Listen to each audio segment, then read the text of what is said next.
We made every mistake in the book, granting brands perpetual rights to our content, which means forever. That is Justin Moore. He is an absolute expert in how creators and podcasters can monetize their work by landing brand deals. And he's so good at maximizing brand revenue because he has done just that for over 7 years. First, as part of a creator team himself. We offered to do tons and tons of work for a very small amount of money, you name it. And then as the owner and operator of a huge brand deal agency. We paid out millions and millions of dollars to creators. Today, Justin joins us here on Grow the Show to help you do just that.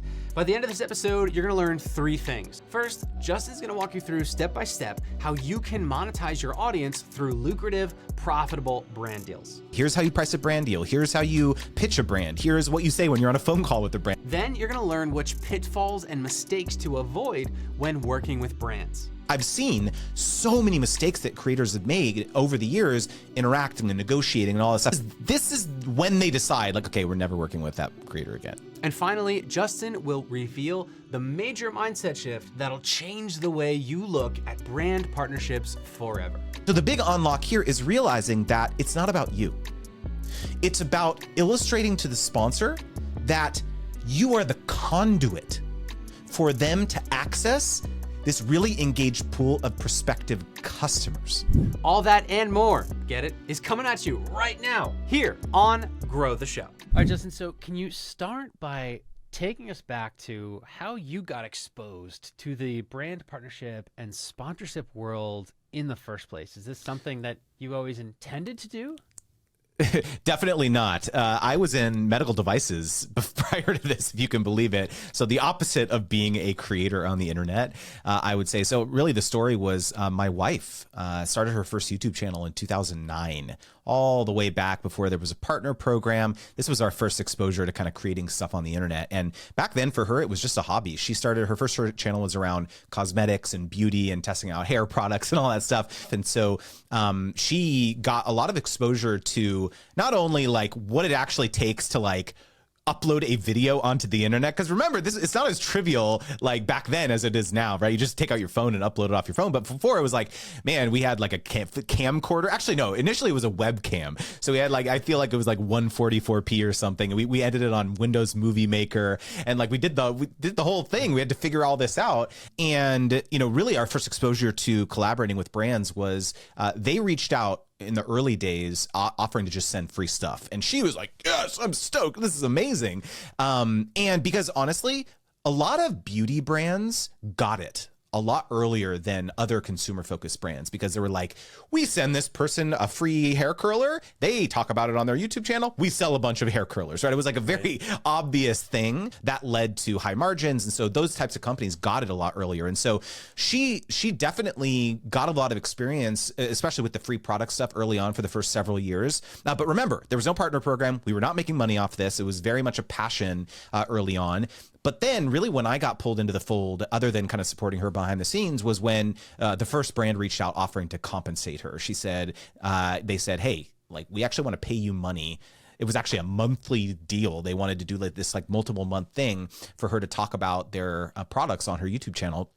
And I was in, at this time, business school at night, and I hear she was like, I don't know what I'm doing. Can you look at this contract for me? And I was like, what is this? Right. And so I'm like analyzing the contract. I tried to have like our family lawyer look at it, and our family lawyer was like, what is this? What are you doing on YouTube? Like, right. And so, and we got this kind of trial by fire of trying to forge these early partnerships. No, mind you, no one had any idea what we were doing. All the YouTubers back in the day, the OG YouTubers we call ourselves, no one had any idea. We had these like really traumatic experiences with like multi-channel networks and like, there was just like a lot. It was the Wild West. There was a lot of money started to flow. No one knew what they were doing. And honestly, we made every mistake in the book.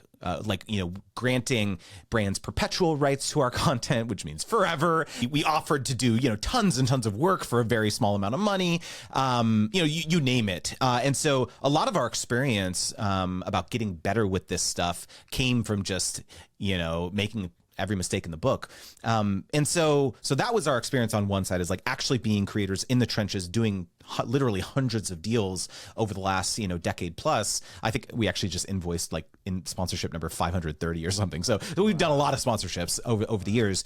But in 2015, I decided to, honestly, candidly, I was like, we need to diversify our income because we're creators. Here we go. Things are going pretty well. By this time, we had both quit our full-time jobs, which is another story. And I was like, okay, like, yes, things are going great for us right now on YouTube and social media in general. But what if it doesn't in a year? What if people stop watching? Or what if we get demonetized? Or what all the existential fears you worry about as a creator? And so I was like, okay, we're pretty good at this brand partnership thing. What if I went out there, used my skills as like a product manager, project manager, and got deals for other creators, right? We have all these relationships with brands and agencies that we built up over the last, number of years. What if I go out there and I make the pitch, I'm like, hey, we had a great time working with you, brand, on this deal. Did you also know I have this roster of creators where I can help you, forge these other partnerships with other people who are just like us? And that pitch worked, surprisingly. Like I threw up a landing page. I started to take all these meetings, and I asked a bunch of our close friends on YouTube, hey, can I put you in a deck? This will be non-exclusive. I'm not managing you. I'll just bring you business. And if you want to take the deal, not take a cut. It was pretty simple, right? And that business started to grow significantly. Ultimately, we, paid out millions and millions of dollars to creators, with that side of the business as well. And then COVID happened, and the agency got crushed. I'll spare you the gory details, but basically, all the deals that we, had relied on in our pipeline, those evaporated. I had, many employees at this time, had to lay everyone off. It was honestly one of the lowest points of my life. But in the ashes of this spectacular failure, I started to think about this really interesting perspective that I had, where it was, I've been in the, doing all these deals for a long time as a creator, but then also I've been behind the scenes now in the boardrooms with these big brands and these big advertisers, helping them decide how to allocate hundreds of thousands of dollars now across, let's say 50, 100 creators. It's not just little old me here where they're paying us 5, 10K or 20K, whatever it was. It was like, hey, $500,000, $1 million. Like, what can you do for us? Like, give us a strategy, help us think through this. And so we were executing these deals on behalf of those big brands and interacting with creators. And so I have been on the receiving end of literally tens of thousands of emails, me and my team, with creators. And I've seen so many mistakes that creators have made over the years, interacting and negotiating and all that stuff. And I was like, I actually think this is kind of interesting. And so I decided to just start making some YouTube videos, dude. It was like, I'm going to just say, hey, here's how you price a brand deal. Here's how you pitch a brand. Here's what you say when you're on a phone call with a brand. Like all these things. It was just kind of to scratch a creative itch, candidly. And I was just so blown away by the response. Like people were so hungry for this information, especially because brand partnerships is such a significant portion of a lot of creators' revenue streams. And they're like, this information, I've never seen this information anywhere. And so, fast forward to today, for the last 3 years, I've now doubled down completely to focus on creator education through my channel Creator Wizard. And so I have coaching and courses and all that stuff too. And this is literally all I talk about is sponsorship strategy. And so I'm just having such a blast figuring out this new chapter in my life. Yeah, well, so to the fact that you got started in this world way back in the ancient online times of 2009, right, is wild.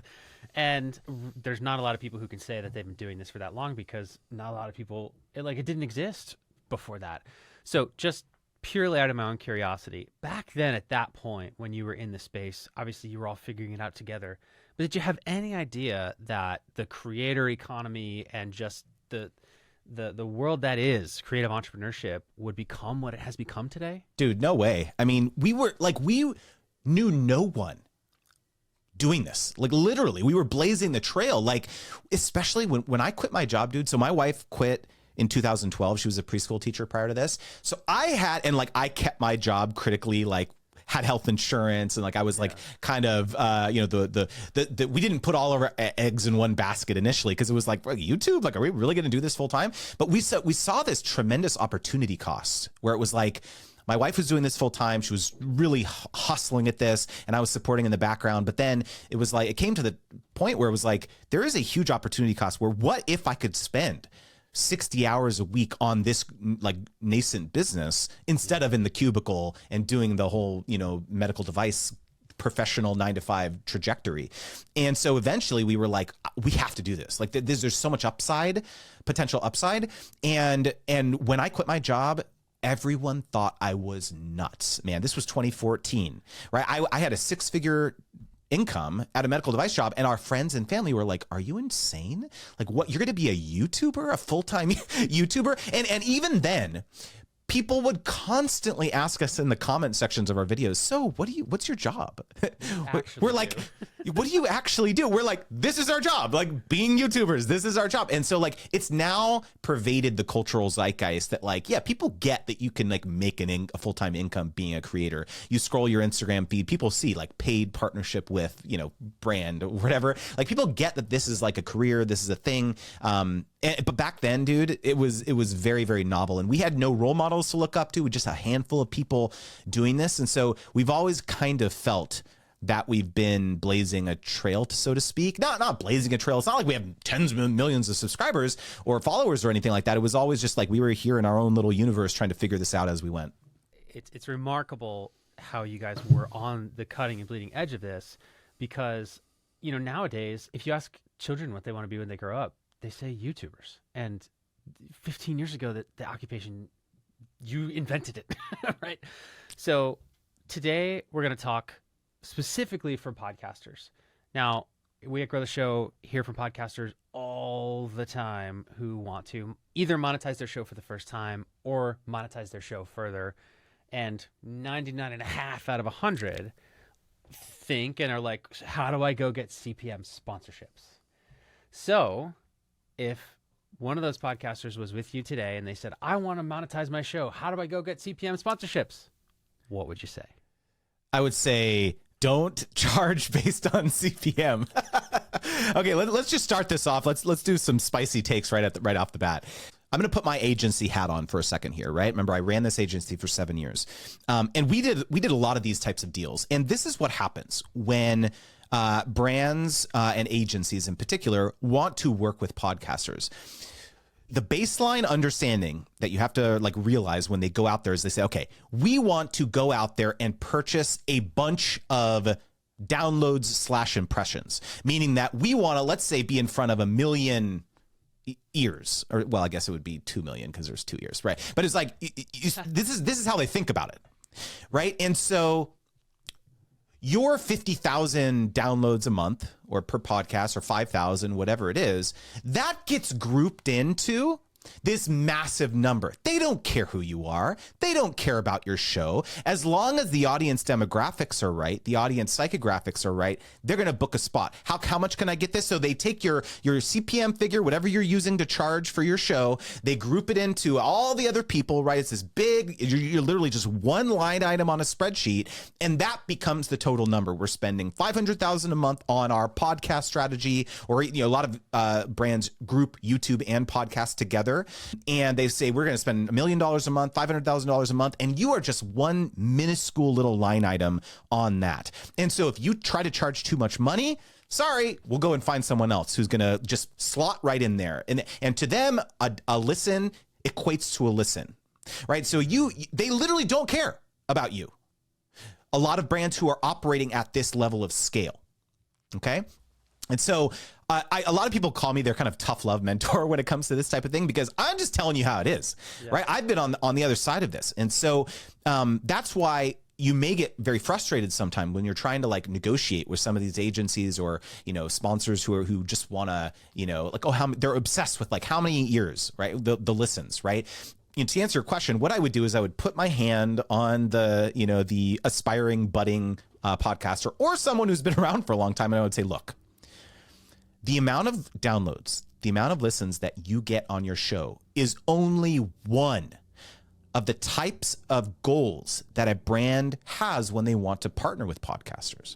There's actually 3 campaign goal types, and I'd love to talk about them, because we're obsessed with this idea of conversions because a lot of brands have said this to us, like, okay, how many, you put your, tracking link or your coupon code or whatever in the show notes, right? How many people clicked on that link? How many people took the action? How many people bought the thing, downloaded the app, whatever, et cetera, right? And so creators have been, if they do have a little bit of experience working with sponsors, they have this assumption that, well, that's just what everyone cares about.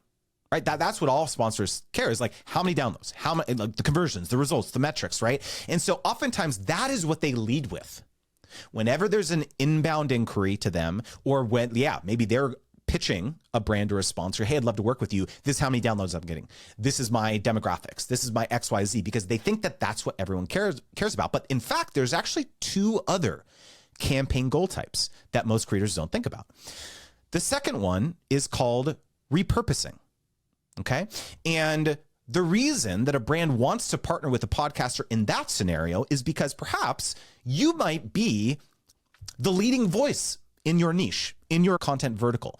Everyone, like, maybe you're like a developer or something, and you have a podcast all around the best practices around being a developer or something, right? And like you're the guy or gal for your niche or something, your language, whatever, right?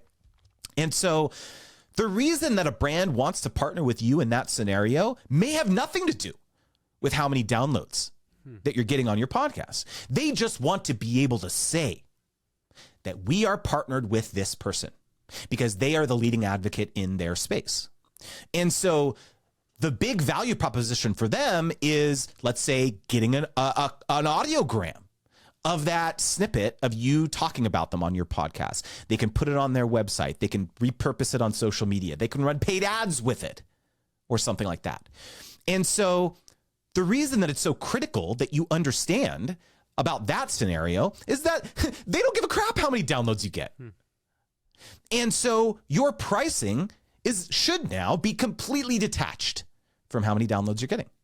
The third campaign goal type is awareness. Okay. And this is a scenario where the brand just wants to spread the word. Maybe they were only offering their product or their service in a certain geographical territory, right? They were in the UK, now they're launching in America.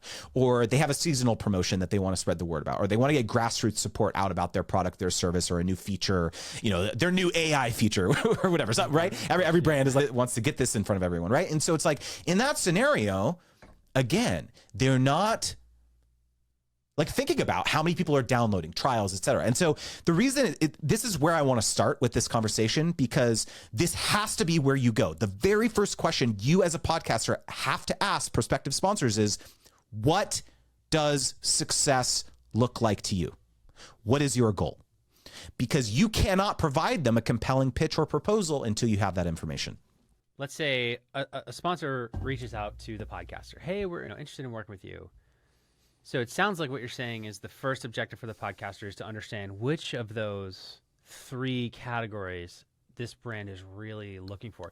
Now, is the brand going to know that lingo? Like, would you just ask, like, are you looking for this or that? Or how do you approach that? So this is the challenge. A lot of brands don't know.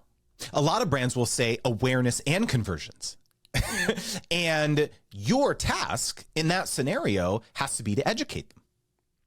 Hey, it can't be both awareness and conversions, because the way in which I would actually execute the ad read is going to totally change. If it's awareness, I'm going to focus on the features, the benefits. There's probably not going to be a promo code, right? There's not going to be a real call to action really even, because that's not the goal. If it's a conversion focused campaign, there's a promo code. Click the link in the show notes for 20% off your first purchase, Justin20 or whatever. That's conversion focused, right? And so it's to the point of not only you have to align with like what their goals are, but your tactically, your content is going to change, right? And so to your point, a lot of brands are not going to be savvy enough to understand this. It's actually going to take you educating them to realize that they need to reevaluate like the brief that they're providing you, because they just don't know. So let's fast forward a little bit. Let's say we've figured out which of the 3 it is. The next biggest question is going to be, okay, well, what the heck do I charge? Okay, so this is my favorite mindset shift around this, which is that a lot of people think that conversion focused campaigns, you can charge the most, but it's actually the opposite. It's brand awareness campaigns. And here's the reason. So when a marketer is trying to run a conversion focused campaign, they have a very specific set of what's called CPA, or cost per acquisition metrics, that they are beholden to internally. So if they say, hey, I want to sponsor Justin at Creator Wizard, okay? And he gets, 10,000, downloads on his podcast. Of the 10,000 people that check out that episode, we're conservatively assuming maybe 10% of the people are going to click the link in the show notes, let's say, right? So 1,000 of those people. Then those 1,000 people hit the landing page for our AI SaaS video editing tool, I don't know, whatever, right? Of the people that hit the landing page, maybe 50% of those people will actually sign up for a free trial, right? So that's 500 people. Of the 500 people that sign up for the free trial, let's say that 100 of those people are going to convert into a paying member. We know that the LTV, or the lifetime value of a paying member, or, let's say that that person is going to stick around for 6 months. Let's say they churn after that, right? And so let's say it's a $10 a month software times 6, $60 is how much each person that signed up from Justin's ad read is worth to us. Remember? And so it's a very simple math equation to them, is like how many people are going to sign up versus how many people listen to it, right? And so that's the max they're going to pay me, right? Because not only do they not just want to break even, but they want to make a profit. And so reality, that's the reason they're doing influencer marketing. That's the reason they want to sponsor you as a podcaster, right? And so the reason that you may feel a lot of resistance and you feel as though they're trying to kind of lowball you when it comes to this type of campaign is because they have their boss breathing down their neck and saying, hey, how many people signed up for our software program based on this ad read that Justin did? Contrast that with a brand awareness campaign where the metrics are so much squishier. I like to say, right? It's like downloads, views, engagement, maybe right? It's kind of hard to tell. And remember, now this person's boss is not breathing down their neck anymore. It's just like, did we spread the word? Hopefully. Yeah. Right. And so you're negotiating leverage in that scenario where they're trying to take advantage of your position in this industry, your name and likeness. That's harder to measure. And so you really have, you have a much better, we can go really into the weeds of the negotiation psychology stuff related to this. And so when it comes to how much to charge, it's first understanding that your pricing should change based on the brand's objective. And so if you have a rate card in your media kit, or this type of thing, a lot of people, here's how it is. Book 1, 10 podcast ad reads, 2,000. Book 20, 4,000. It's like this very linear thing. It's like, just click here, go to this a spot on my website. You can book it there using Stripe, or you could do it, which is trash. Anyone doing that's trash. Stop doing that. How do you know whether that sponsor didn't want to be your title sponsor, pay you $50,000 for your entire season? You don't know unless you have a conversation with them. Let's talk a little bit about the negotiation psychology, because I know a lot of folks are hearing this and they're like, my negotiation psychology is I'm scared. So what love it. This podcaster who's excited but also slightly terrified of these huge big name brands that they've heard before, they've seen them on TV, how can they approach that conversation with the right psychology to make sure at minimum they get a fair deal, but at best they really are able to make out? I'm going to make it really simple. Okay. Remove yourself and your own confidence from the equation. And you know how you do that? You start from an audience first perspective. So a lot of podcasters are very focused on their audience's demographics. Maybe you're using a platform like Transistor or something, and you look at your dashboard and you can see generally my people are located here, and seems like their ages are around this, et cetera, et cetera. You have very simple analytics around who's actually listening, right? And so, people put that in their media kit. They provide that to prospective sponsors, and it's like another data point, right? So one of the biggest opportunities for most podcasters is actually kind of ignoring the demographics and focusing on the psychographics, which are literally the psychological characteristics of your audience. So what I mean by this is what are their jobs? Where are they consuming your content? Are they listening to, your podcast in line at Starbucks for at 5 minutes at a time? Or are they sitting down, or are they, on their morning commute, and it's every morning they're listening to an entire episode, or they're catching up on your last 5 episodes on Sunday morning, drinking a cup of coffee? Like, how are they interacting with you and your brand and your content? What problems are keeping them up at night? Like, do they have kids? What's their household income, if you're comfortable asking that? Like, what are their hobbies and interests outside of this? What brands and products are they using and loving right now? So when you start asking some of these questions, and by the way you do this is very easy. You put a link in your show notes and you say, hey, I would love to learn more about you. Maybe it's a call to action at the end of one of your podcasts, or maybe you do your own pre-roll at the beginning of your podcast. Hey, I really want to learn more about you. Tell me about you. Click the link in the show notes. Do XYZ. Maybe you have social media. You could do a poll on your Instagram stories, like a newsletter, right? It's simple. It doesn't have to be complicated. And you start building this colorful picture about who your audience is and what makes them tick. And especially that brand and product question in that survey I love the most, because now guess what? You have a targeted list of brands and services and products that you can now target. So when you reach out to that brand and you're having these initial conversations, you don't have to worry about your confidence. All you say is, hey, guess what?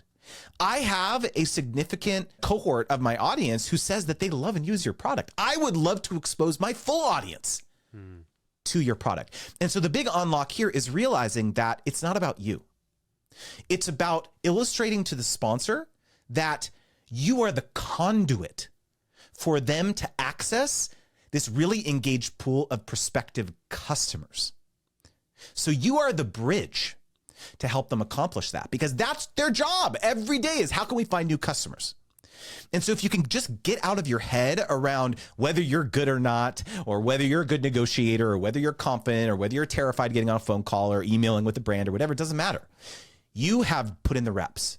You have hit publish for probably sometimes years and built up this really engaged audience who trust you. And that's not something that marketers can really do very easily. Yeah, they can go and they can purchase rented traffic on Facebook, Instagram, YouTube ads, whatever. But it's like, no, the reason that they want to partner with you is because you have this really unique connection that you can offer them. I want to go back a little bit to the question of, what do I charge? Because there's got to, like, in my experience, when I answer that question, I'll get a client or an audience member or somebody at a conference or whatever, but like who are like, it's my first podcast sponsorship. What do I charge? And I'll be like, well, it depends on, the value. And they're like, yeah, but what do I charge? Well, you got to figure out that, yes, but how much? So the podcaster's just starting out. They just need you to give them a number. They're just like, please just give me a number to start with. What do you say? I say, too bad. I say, if you want to leave a bunch of money on the table, fine. Here, I'll throw out a random number for you. Go find a podcast random free tool online to type in your number of downloads and type in the industry baseline CPM, and it'll spit out a number. Fine. If you want to get the reps in, that's fine. I won't fault that. But when I say too bad, what I really mean is you have to educate yourself around this. You have to understand, what is your worth to the brand? You cannot analyze yourself in a vacuum. If you're trying to just like say, oh, okay, this is how much I should charge based on the, we're completely missing this whole other part of the conversation, is what is the brand trying to accomplish? Because they're sitting here thinking, we have $1 million in our budget right now to accomplish this business outcome that we're trying to reach, right? We're trying to, spread the word about this product, this feature, whatever. So they have $1 million. Right? And here you are, come in and they say, okay, this podcaster is perfect for us. And you say, okay, it's going to be $500. And they're going to be like, okay, I guess. And so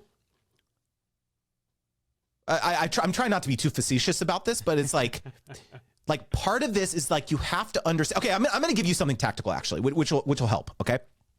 When you're in these conversations with brands, okay, your biggest objective when you're on these calls is to just ask questions. It's like, hey, I want to understand, what are you trying to accomplish? Tell me a little bit about the industry and the market right now. are there some like headwinds right now from an economic perspective, or maybe some competitors, whatever. You just like asking about like their objectives and all the circumstances surrounding this campaign. And then at the very end, inevitably, oftentimes what they're going to ask is, okay, so how much do you charge, right? This is oftentimes these conversations is what happens. And so the tendency for a lot of creators is to be like, 500 per ad read, or they just blurt something out, 250 per ad read, right? So instead of doing that, I want you to do the following. Everyone listening, okay? Basically verbatim. They say, how much do you charge? And you say, well, you know what? Thank you so much. This conversation has been super helpful. What I'd like to do is go back. I'm going to put my thoughts together and put together a proposal for you.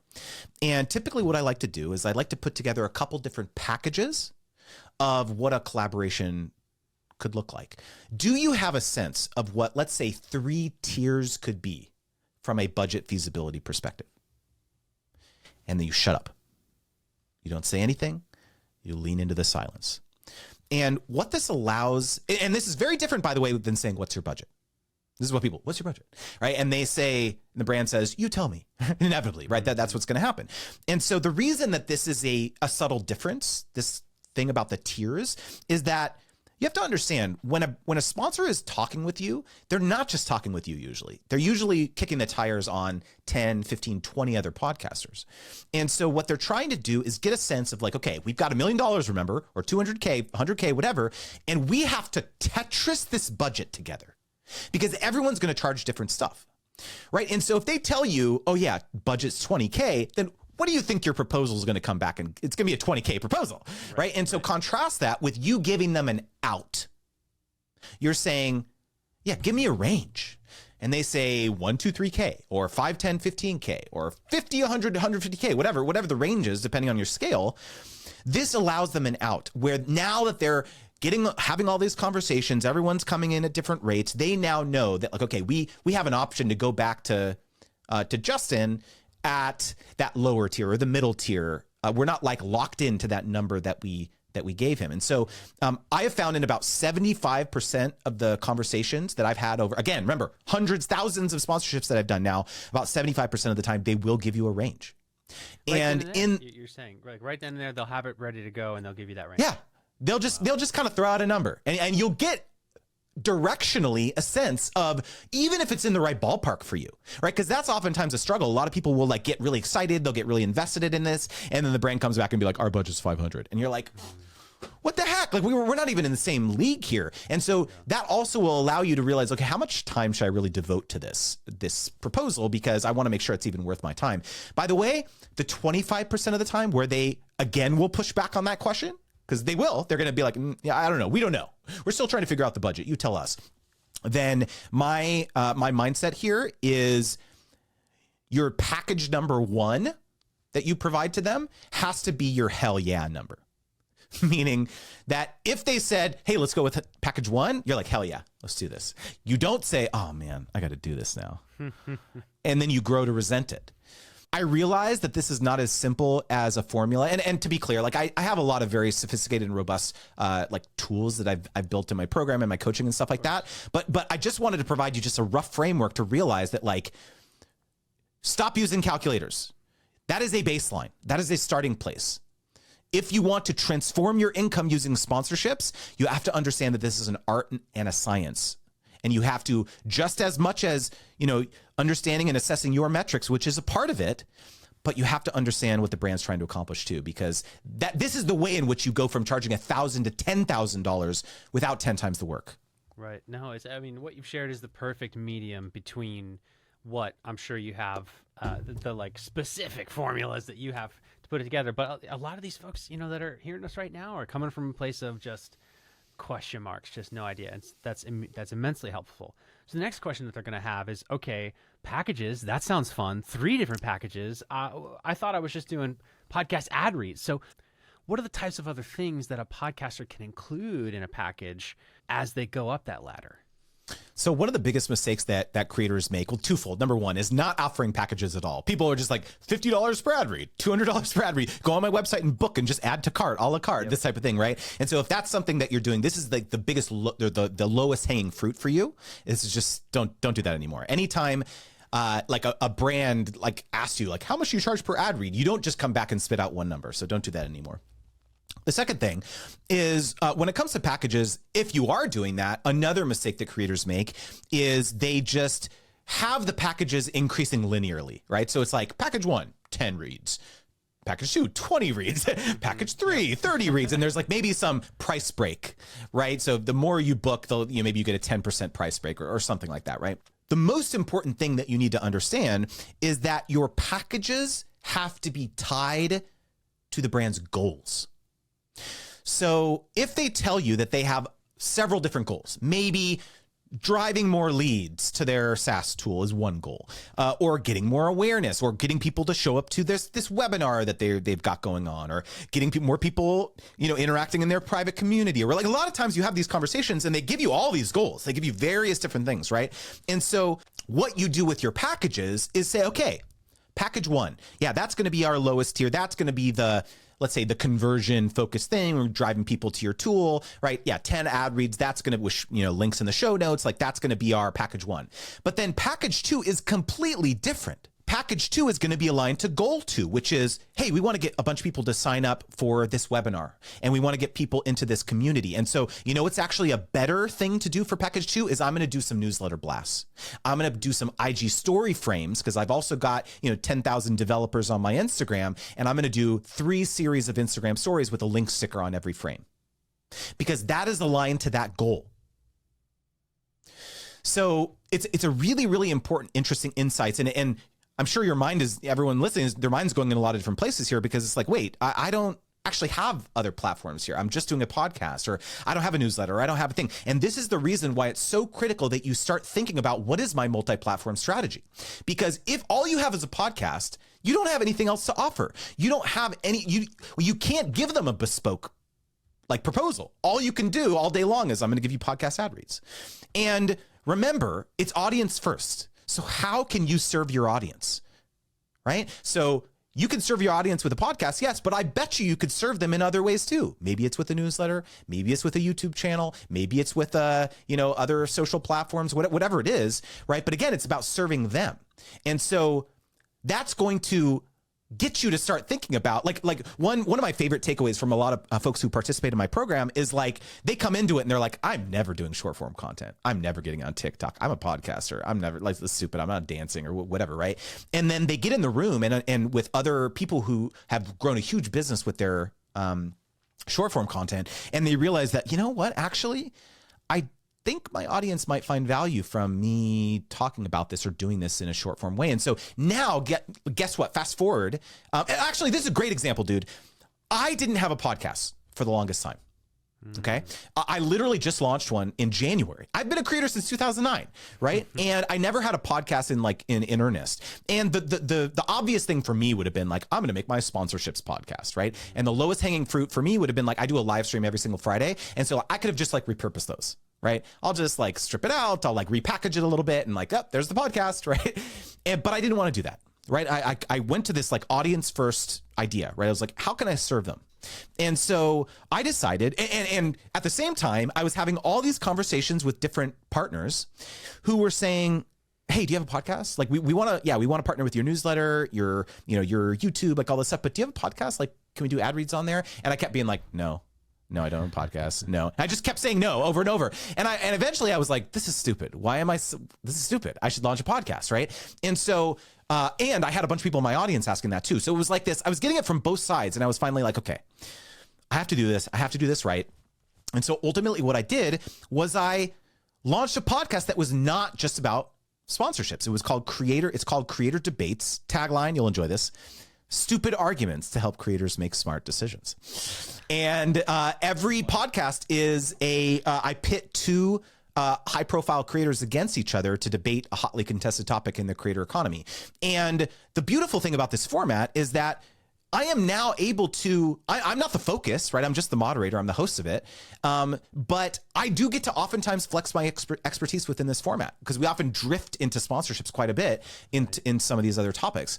So actually our pilot episode was video versus non-video podcasts. Can you succeed and grow? And so various topics like that. And so now I have this new content format. fast forward 6 months later, and I can now, regardless of what a brand tells me their objective is, I say, okay, for you, brand, the perfect bespoke solution for you, you're trying to do that thing, is sponsoring my newsletter, sponsoring my YouTube channel, and let's do some social promotion. That's the solution for you based on what you're trying to do. You, brand over here, your solution, I think you should actually do a guest session in my course. I think you should sponsor the podcast. I think you should do X, Y, Z, because that's what you told me your objective is. And so every proposal that I'm providing to different brands is based on their own objectives. So it's a total game changer. And so when it comes to thinking about packages, it's like, how can you put together the different things in your business to help not only to serve your audience, right, but also help brands accomplish their own objectives. We've spoken about how to price, how to negotiate, everything before the deal is done. Let's talk a little bit about what should happen after the deal is done. You've got the deal. What are some of the pitfalls that you see specifically podcasters get into post cha-ching? I'm so happy you asked this question because it's the least sexy question, because everyone wants to pitching and negotiating and pricing and all that stuff. But in my experience, again, I'm putting my agency hat back on. It's this phase that actually determines whether the brand or the agency will want to work with you again or not in the future, because it's all hunky dory up till then. Right? Like emotions are everyone's super optimistic and it's going to be great. But if the moment you sign on the dotted line and you're not responsive, it takes 3-4 days to get an email response back from you. They come back with a few edits to your ad read and you give them a bunch of flack. Like this is when they decide, like, okay, we're never working with that creator again. Right? Because that's what happened to me. Right? Contrast that with the creator who's super responsive and, oh yeah, sure, no problem. I'll just record a new voiceover, like figure that thing out, 30 seconds, no big deal. We'll send it back to me in 2 hours. Like that's the creator that we then go on to recommend to all of our clients. Yeah, we've had a great experience working with this person. We're going to put them into every single like proposal that we're putting out to our clients who are the brands as an agency. And so it's so important to realize that like, client services, kind of, right? You're running a business here, right. Is actually the most important part. And so rather than kind of phoning it in and like being super lackadaisical with the delivery of the partnership, this is where you should obsess. This is where you should design systems and tooling. And like I have a whole really sophisticated Notion template that I designed for my students to help keep track of a lot of this stuff, because like, you may not think that delivering something 2 or 3 days late is a big deal, or you may have some sort of like schedule issue where you can't release your podcast on the day that you usually do, or you have to swap out an ad read for another one because you overbooked by accident or whatever, right? Like these things happen because you know what, we're so much in our own head thinking about our own show. This is my show and I like need to maintain the content cadence, or I need to do this. You don't realize that there is a lot of repercussions of you not putting the ad read on the day that you said that you're going to put it into. Because remember, it's not just you they're working with. Especially if it's an agency, it's like here's an example. The biggest issue is when a podcaster puts an ad read that's supposed to go on March 30th, they put it on April 2nd. Because that now has not only shifted into a new month, but it's also shifted into a new quarter. And so when that agency or when that brand is doing internal reporting, they now have everything's screwed up. Because they now can't put that into the right column. And you may not think that's a big deal. You're like, not a big deal. But like, that's a big deal because they have monthly and quarterly budgets for all these sponsorships that they're doing. And so again, like this is, I think, the benefit of having run the agency and seeing the havoc that disorganization wreaks on brands and agencies. And like these things that you do they just are distasteful. They leave a bad taste in your partner's mouths. And so if you can understand how the dynamics work behind the scenes, you're going to be way ahead. Yeah. What type of reporting is required? Like what do podcasters after, the ads go? Should they tell the brand partner anything, or is it just like, hey, thanks for the money? So this also is like the biggest myth is that podcasters will do the partnership, they'll do the 5-10 ad reads, whatever was contracted, and then literally never talk to the brand again. They'll get the money and they'll be like, sayonara, I'm going to go find like another brand partner, another sponsor. Like I need to find someone for my August, ad reads now. And so here's the reason that I believe that most creators don't do this. And it's actually a simple reason. It's that a lot of podcasters are scared that they actually didn't drive results. They're thinking that actually I don't think people actually signed up for it, or I don't know if I actually drove any sales or signups of this tool or whatever. And so going and circling back with the brand and be like, how'd it go? They cannot handle it like emotionally if the brand were to come back and be like, actually, it didn't go well, right? And so they feel as though sticking their head in the sand is the best course of action. And let me liberate this mindset for everyone listening, which is that there's only two outcomes when you ask this question to a sponsor. You are either going to win, meaning they're going to say, hey, it went great. And that means you can pitch the next deal, right? So you're going to win, or you're going to learn. So they're going to come back to you and they're going to say, actually, it didn't go well. And you say, I'm so glad that you can share this with me. Can you give me some ideas as to why you think that is? Why do you think that it didn't go so well? And they share their piece with you. And then you know what you do? You go and you sit down and you be introspective. Why didn't this go well? Could be a lot of variety of reasons. It could be, the talking points that I recited. Like I knew that this wasn't going to resonate with my audience. Like you should have told them that to begin with, number one. The landing page. Yeah, this was actually kind of confusing. The copy on here, the thing that I was driving people to, I don't know if, this is something that my people would feel comfortable signing up for, or it was confusing, et cetera. This is a whole other topic of like landing page design and landing page feedback of stuff that I go into my program. But it's like, like having the humility to realize like, hey, I need to be able to go back to the brand and say, you're right. There's a reason that it didn't go so well. And here is how I would recommend we change that for the next partnership. I had a conversation with Nathan Barry, who's the CEO of ConvertKit, on his podcast, and we were talking about this topic. And he said, that's so interesting. If we had a creator who we paid to like talk about ConvertKit, and it was a conversion focused campaign, and they just didn't drive that many signups for ConvertKit, but they came back to us and said, hey, you know what? Here's a bunch of insights from my audience. I had a bunch of people who emailed me or DM'd me and say, hey, I've been thinking about converting or migrating from MailChimp to ConvertKit, but I have so many automations and it's such a pain in the butt. Like, I don't want to do that. Then you have that information and you go back to them and say, hey, look what all these people are saying. And that allows the brand to give them the opportunity and be like, oh, well, we actually have a concierge migration team. That should be the focus of the next partnership, is letting people know. Like, there's this whole idea in like sales psychology around overcoming objections, right? Anytime you buy anything, you're just not just being a creator, but just like as a consumer, right? You're in the grocery store, you're shopping on Amazon, like whatever it is, right? You're just like, should I buy this thing? Is it really going to work for me? And am I going to get the expected outcome that I want out of purchasing this product, right? People are doing that same evaluation with your ad reads.